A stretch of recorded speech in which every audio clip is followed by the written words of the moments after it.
नमस्कार दोस्तों आज के इस वीडियो में हम बात करेंगे शहीदी दिवस। जी हाँ दोस्तों, गुरु गोविंद सिंह जी के परिवार के कुर्बानी के ऊपर मनाए जाने वाले शहीदी दिवस के बारे में और कुछ ऐसी बातों के बारे में जो आपको अचंभित कर देगी। कोई महापुरुष कितना अपने आप को समर्पित कर सकता है अपने देश, अपने समाज के लिए। 25 दिसंबर को जहां सभी लोग क्रिसमस की धूमधाम से मनाते हैं, वहीं पर सिख समाज के लोग इससे पूर्व दिवस को या यूं कहें कि पूरे सप्ताह को शहीदी दिवस के रूप में मनाते हैं। विशेष रूप से सिख समाज के लिए यह महीना और यह हफ्ता खास महत्व रखता है। क्यों रखता है? 24 दिसंबर को शहीदी दिवस के रूप में मनाया जाता है। देश और धर्म के लिए गुरु गोविंद सिंह ने अपने बच्चों की कुर्बानी दी थी।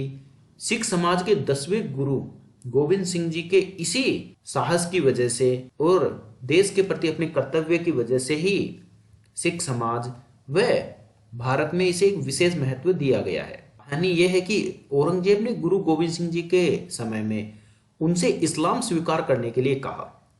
उन्होंने मुगल बादशाह औरंगजेब की तमाम कोशिशों के बावजूद भी इस्लाम धर्म धारण नहीं किया और तमाम जुल्मों का पूरी दृढ़ता से सामना किया। तभी औरंगजेब ने उनके परिवार और बच्चों सहित उनका सिर कलम करने का हुक्म जारी कर दिया था। दिल्ली का शीशगंज गुरुद्वारा इसीलिए प्रसिद्ध है क्योंकि यहाँ औरंगजेब ने गुरु गोविंद सिंह जी का और परिवार का शीश काटने का आदेश दिया था। गुरुद्वारे से उनकी अंतिम यात्रा निकली थी। गुरु गोविंद सिंह जी गुरु तेग बहादुर के पुत्र थे। गुरु गोविंद सिंह जी का जन्म पटना में हुआ था। गुरु गोविंद सिंह के जन्म के समय तेग बहादुर जी असम में थे और वहीं से उन्होंने बच्चे के जन्म से पूर्व ही इनका नामकरण कर दिया था। पटना से ही गोविंद सिंह जी ने संस्कृत, अरबी, फारसी की शिक्षा प्राप्त की थी। संवत 1731 तक मुगल शासक औरंगजेब के अत्याचार बढ़ते जा रहे थे। वह कश्मीरी पंडितों में घोर अत्याचार कर रहा था, जिसके कारण वहां के लोग गुरु तेग बहादुर जी की शरण में आते थे। जब उनकी बात सुनकर गुरु तेग बहादुर ने कहा था कि हमारे हिंदू धर्म की रक्षा के लिए किसी महापुरुष की आवश्यकता है। इसी बात को सुनकर गुरु गोविंद सिंह जी ने अपने पिता से कहा, इस संसार में आपसे बड़ा महापुरुष कौन हो सकता है।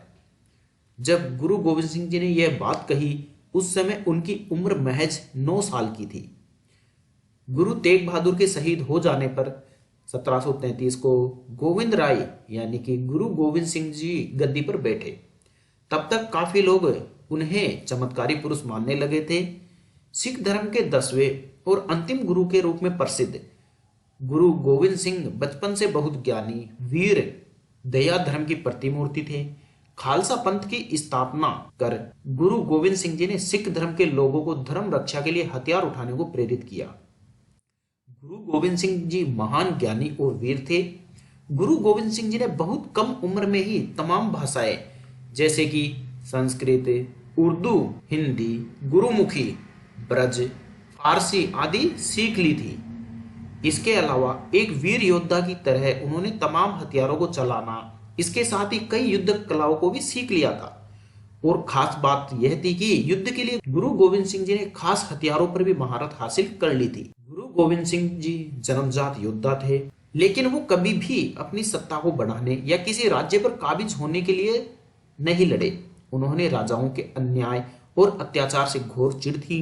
आम जनता या वर्ग विशेष पर अत्याचार होते देख वो किसी भी राजा से लोहा लेने को तैयार हो जाते थे, चाहे वो शासक मुगल हो, हिंदू हो। यही वजह है कि गुरु गोविंद सिंह जी ने औरंगजेब के अलावा गढ़वाल, नरेश और शिवालिक क्षेत्र के कई राजाओं के साथ तमाम युद्ध लड़े। गुरु गोविंद सिंह जी की वीरता को यूं ही बयां करती ये पंक्तियां, 1.25 लाख से एक लड़ाऊं, चिड़ियों सो में बात तड़ऊं, तब गोविंद सिंह नाम कहाऊं। गुरु गोविंद सिंह जी राष्ट्र हित में बलिदान के लिए खालसा पंथ की स्थापना की थी। गोविंद सिंह जी ने 30 मार्च 1699 को आनंदपुर पंजाब में अपने अनुयायियों के साथ मिलकर राष्ट्र हित के लिए बलिदान करने वालों का एक समूह बनाया, जिसे उन्होंने नाम दिया खालसा पंथ। खालसा फारसी का शब्द है जिसका मतलब है खालिस यानी कि पवित्र। यहीं पर उन्होंने एक नारा दिया, वाहे गुरु जी का खालसा, वाहे गुरु जी की फतेह। और खालसा को ही जीवन जीने का तरीका बना दिया। गुरु गोविंद सिंह जी के द्वारा खालसा पंथ आज भी सिख धर्म का पवित्र पंथ माना जाता है, जिससे जुड़ने वाले जवान लड़के को अनिवार्य रूप से 5 ककार यानी कि केस, कंघा, कच्छा, कड़ा और कृपान धारण करनी होती है। सिख धर्म के लोग वाहे गुरु जी का खालसा और वाहे गुरु जी की फतेह नारा बोलकर आज भी वाहे गुरु के लिए सब कुछ करने की सौगंध खाते हैं। गुरु गोविंद सिंह जी एक महान कवि भी थे। गुरु गोविंद सिंह जी लेखन कला के धनी थे। उन्होंने जप साहिब से लेकर तमाम ग्रंथ गुरु की आराधना की बेहतरीन रचनाएं लिखी। संगीत की दृष्टि से भी यह रचनाएं बहुत ही शानदार है। गुरु गोविंद सिंह जी ने अपना पूरा परिवार ही देश और धर्म के लिए कुर्बान कर दिया। गुरु गोविंद सिंह जी को सर्वांश दानी भी कहा जाता है। शासकों के द्वारा आम लोगों पर किए जाने वाले अत्याचार और शोषण के खिलाफ लड़ाई में उन्होंने अपना सब कुछ कुर्बान कर दिया। अपने पिता, माँ और अपने चारों बेटों को उन्होंने खालसा के नाम पर कुर्बान कर दिया। गुरु गोविंद सिंह जी ने ही गुरु ग्रंथ साहिब को नाम दिया और गुरु परंपरा को समाप्त करके गुरु ग्रंथ को ही सर्वोच्च गुरु माना। गुरु गोविंद सिंह जी ने सिख धर्म और खालसा पंथ के धार्मिक कथ्यों और ग्रंथ को नाम दिया गुरु ग्रंथ साहिब। सिखों का यह सबसे पवित्र ग्रंथ ही इस धर्म का प्रमुख प्रतीक है। गुरु गोविंद सिंह जी ने 7 अक्टूबर 1708 में महाराष्ट्र के नांदेड़ में अपना शरीर छोड़ा। सब्सक्राइब कीजिए जीके अभी यूट्यूब चैनल को और घंटी को दबाइए नया वीडियो सबसे पहले देखने के लिए।